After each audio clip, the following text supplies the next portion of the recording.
మాటలో పవిత్రత, ఏదన్నా నోరే. బైబిల్ గ్రంథంలో నాలుక గురించి చాలా స్పష్టంగా రాసుంది.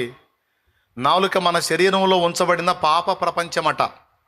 మన బాడీ మొత్తంలో కూడా పాప ప్రపంచం ఏదన్నా ఉంది అంటే అది నాలుకేనట. మనం అనుకుంటాం ఇంకా చాలా కళ్ళు పాప ప్రపంచం, చెవులు పాప ప్రపంచం అని. కాదు కాదు, నాలుకను గురించి మన శరీరంలో ఉంచబడిన పాప ప్రపంచం అన్నాడు. పాప ప్రపంచమై. యాకోబు రాసిన పత్రిక 3వ అధ్యాయము 6వ వచనం.